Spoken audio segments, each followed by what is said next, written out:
Jane Simangungsong baru-baru ini bertemu para petarung jalan raya ibu kota. Dengan sepeda, anak-anak muda ini menerobos semrawutnya lalu lintas Jakarta. Melaju dengan kecepatan tinggi dan kelihayan bersepeda, tugas mereka adalah mengantar barang tiba tepat waktu di tujuan. Pekerjaan ini mereka lakoni bukan semata memenuhi kepentingan ekonomi. Di balik jerih payah mereka mengayuh sepeda, ada sebuah misi yang tersembunyi. Berikut penelusuran Jane Simangungsong selengkapnya.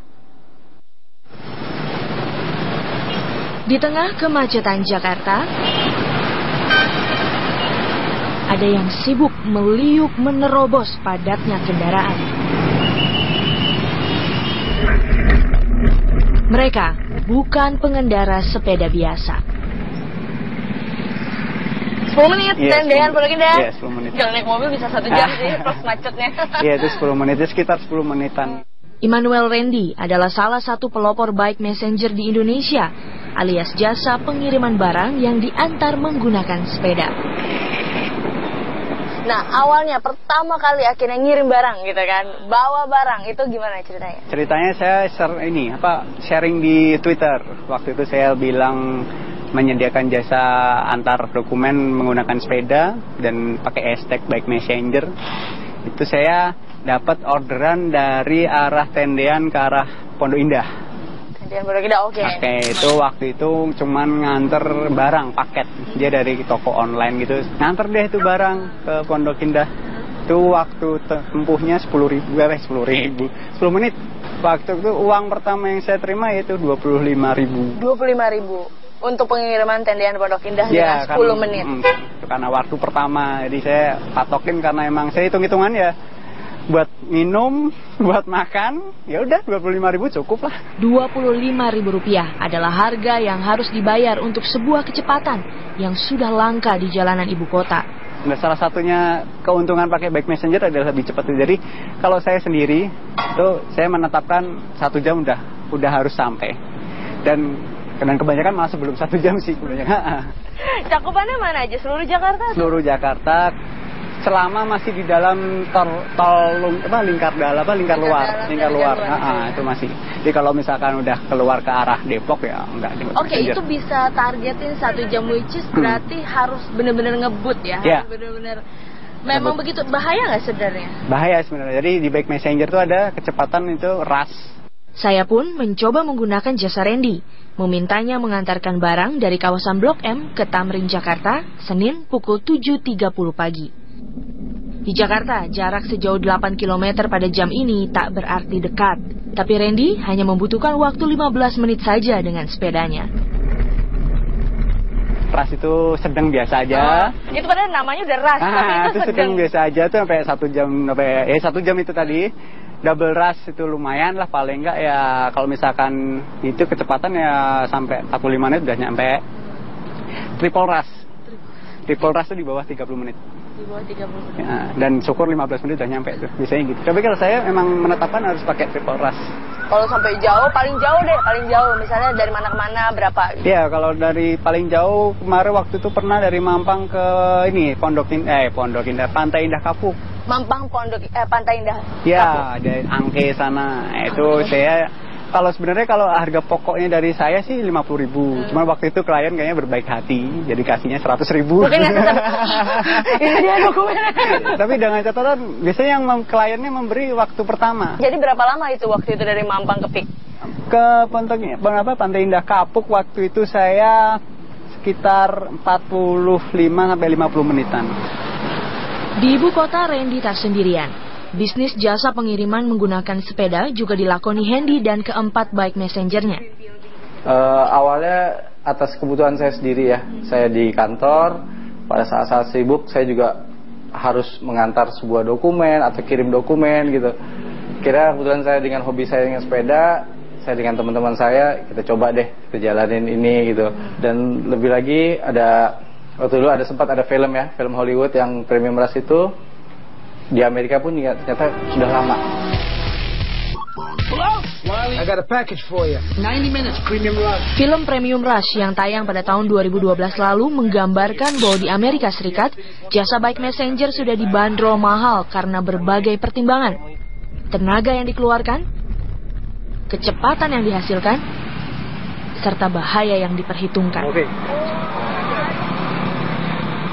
Tapi seorang pengusaha catering makanan sehat seperti Tia, ada alasan lain mengapa ia memanfaatkan jasa Bike Messenger untuk para kliennya. Kita menggunakan Bike Messenger pertama, kedua ada motorcycle juga. Kenapa Bike Messenger? Karena kita ingin mengkampanye Go Green juga kan. Tapi karena kembali lagi tidak menjangkau ke semuanya, untuk wilayah Jakarta Selatan kita pakai Bike Messenger. Oke, ini sekali bawa mereka satu orang, bawa berapa paket sih biasanya bisa dibawa? Maksimal 6, minimal 2. Minimal 2. Karena kan numpuk gitu ya. Dan tas mereka juga udah anti air kan, jadi dan kita ada, yaitu susunya harus dingin, jadi kita double lagi. Dan tantangannya adalah bagaimana dengan naik sepeda packagingnya tidak rusak. Karena orang ya menerima harus dengan packaging yang baik dong, nggak mau dengan packagingnya rusak gitu, acak-acak itu nggak mau. Tantangan itulah yang dihadapi JJ setiap hari di lalu lintas ibu kota yang sebagian pengendaranya tak mengenal etika. Apa tantangan terbesar saat di jalan raya Jakarta? Tantangan itu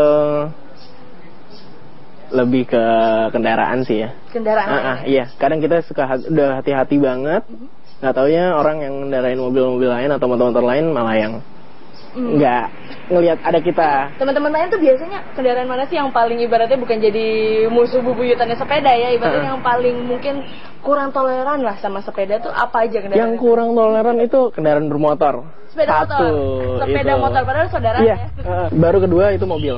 Mobil. Iya. Karena mobil itu kebanyakan masih banyak yang toleran ketimbang sepeda motor. Waduh. Di jalan siapa yang paling rese, biasanya paling yang ini sepeda sudahlah gitu.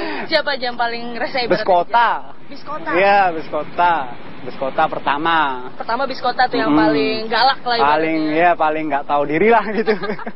Terus? Kedua motor. Motor. Ketiga taksi. Taksi. Itu gimana mengemudinya kan, apalagi traffic Jakarta yang padat banget. Apa pakai trik manuver atau apa? Gimana caranya bisa sampai bisa ini?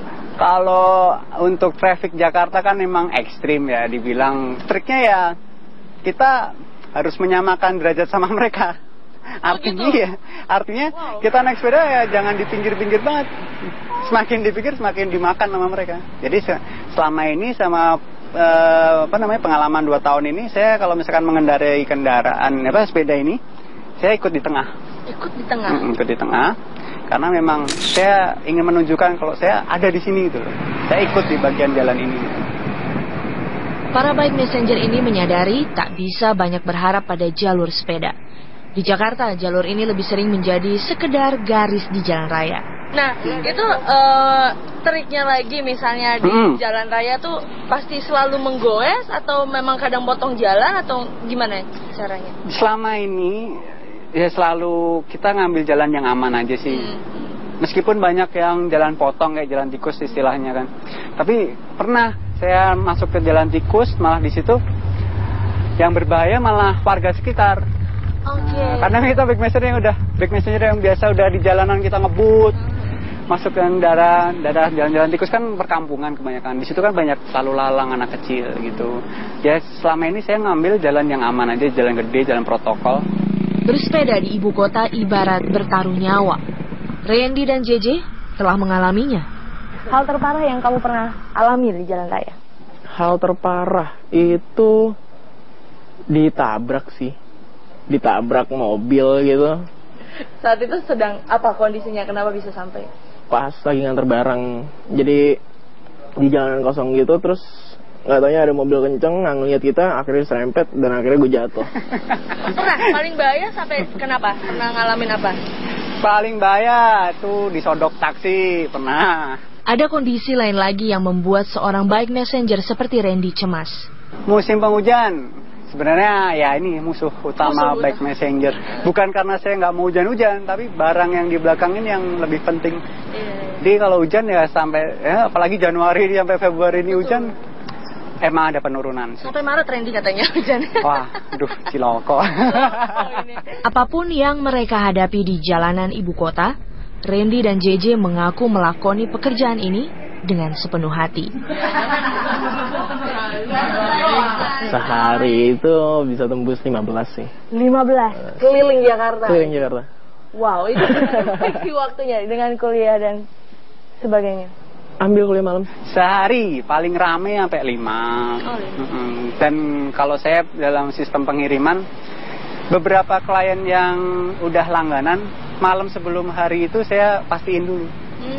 Apakah besok ada pengiriman atau enggak. Misalkan ada pengiriman, saya bikin list. Jadi paling enggak, kalau emang udah pasti ada pengiriman, itu dari jam 8 sampai jam 11 sudah selesai.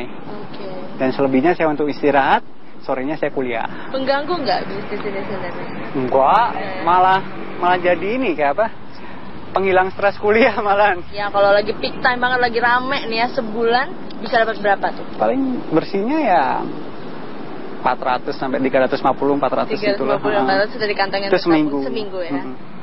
Bagi sebagian orang, penghasilan Randy dan para bike messenger lainnya mungkin tak seberapa. Tapi bagi mereka, uang bukanlah ukuran. Kita semua messenger ini emang karena cinta sama sepeda, cinta bersepeda gitu. Jadi kayaknya hal-hal lain tidak akan pikirin, lupa deh. Dan teman-teman rela ya, ibaratnya betis semakin besar demi tetap menyatakan bahwa gue lebih seneng nih naik sepeda daripada naik mobil. Rela melakukan itu. Itu kembali lagi karena kita semua cinta. Cinta sepeda. Betul. Saya nggak mau bosen. Nggak mau bosen. Ya itu aja. Jadi intinya saya pengen senang-senang. Malah dipoto.